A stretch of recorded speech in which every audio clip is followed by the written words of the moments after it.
Pemirsa, selanjutnya untuk mengetahui perkembangan terkini dari pasar mata uang serta transaksi instrumen keuangan lainnya, kita segera bergabung dengan Dealing Room Bank BNI.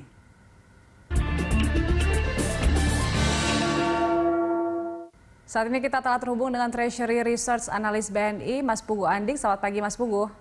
Ya, selamat pagi Mbak Julita. Mas Pugu, bagaimana pergerakan rupiah kita pada pagi ini? Ya, memang tadi pagi kalau kita lihat memang rupiah dibuka cenderung menguat ya di 14.670, 4.680 ya. Karena memang kalau kita lihat sentimen positif dari pekan lalu ini masih terbawa untuk sampai pekan ini. Dari dalam negeri kalau kita lihat memang RDGBI ini cenderung positif ya, di mana ekspektasi pertumbuhan ekonomi masih juga tinggi, 4,8 sampai 5,8 gitu ya di tahun depan, dan ini lebih tinggi dibandingkan dengan prediksi ya dari pemerintah yang hanya 4,5 sampai 5,5 gitu ya. Dan memang untuk inflasi sendiri kemungkinan besar BI targetnya juga masih sama 2 sampai 4% gitu ya untuk tahun depan.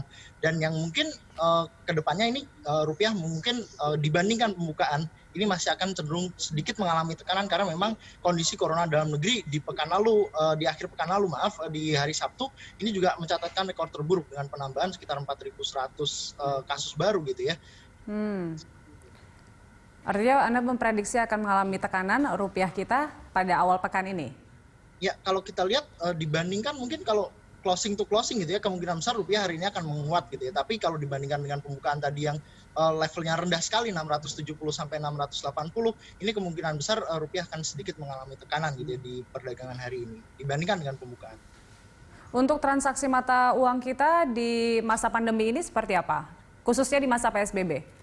Ya, mungkin kalau kita lihat memang di pekan lalu, di awal pekan rupiah cenderung mengalami tekanan ya akibat adanya PSBB. Namun kalau kita lihat sepanjang berjalannya pekan, di mana di Selasa juga ada data trade balance yang cukup positif gitu ya. Dan ini juga membuat rupiah akhirnya berbalik. RDGBI juga hasilnya cukup positif. Terus ternyata di hari Senin kemarin, pekan lalu juga perkembangan dari vaksin corona juga cukup bagus, di mana Pfizer mengatakan bahwa vaksinnya akan ready di akhir tahun nanti, dan juga AstraZeneca yang percobaannya sempat terhenti akhirnya dilanjutkan lagi. Dan memang sentimen positif juga datang dari hubungan antara Amerika Serikat dan China ya, di mana deal antara Oracle dengan TikTok ini cukup membawa angin yang positif. Dan semalam Trump juga mengupdate mengatakan bahwa dia setuju dengan konsep yang ditawarkan oleh Oracle seperti itu. Data ketenagakerjaan Amerika Serikat yang dirilis pada Kamis lalu ini menunjukkan pengangguran awalnya turun lebih lambat dari yang diharapkan. Ini pengaruhnya ada nggak terhadap rupiah? Ya, memang kalau kita lihat memang hal tersebut cukup positif ya terhadap dolar. Namun di sisi lain pernyataan dari Jerome Powell di pekan kemarin, di mana dia mengatakan meskipun kondisi pasar ketenagakerjaan mereka cukup bagus gitu ya, namun di tengah belum adanya stimulus dari Amerika Serikat, di mana saat ini juga stimulus masih dibahas dan belum ada ujungnya gitu ya. Dan ini memang Powell menyatakan bahwa stimulus ini diperlukan untuk mendukung dari sisi pengangguran dan juga consumer spending gitu ya. Dan sebelum adanya paket stimulus ini keluar, kemungkinan besar USD akan cenderung bergerak terbatas, dengan kecenderungannya akan justru cenderung melemah gitu. Baik, artinya untuk tren pekan ini karena memang dari global sendiri seperti dolar mengalami penguatan begitu, apakah rupiah akan cenderung melemah?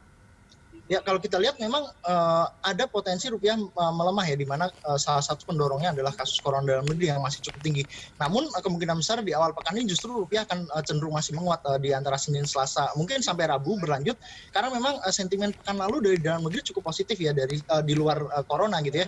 Dan memang dari secara global sendiri juga positif, karena memang hubungan dengan Amerika Serikat dengan China juga cenderung membaik gitu ya, meskipun masih ada salah satu kasus yaitu terkait WeChat yang masih menjadi perdebatan juga di Amerika Serikat seperti itu. Jadi saran Anda untuk investor apa, Mas Pugu? Ya, mungkin untuk investor akan cenderung masih harus bermain aman ya, di mana mungkin obligasi pemerintah bisa jadi salah satu opsi untuk melakukan investasi gitu ya.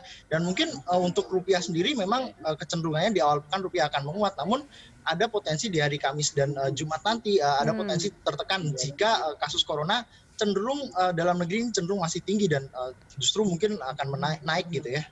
Seperti itu. Investor bisa bermain aman. Terima kasih Mas Pugu untuk informasinya pada pagi hari ini. Pemirsa, Treasury Research Analyst BNI Pugu Andik.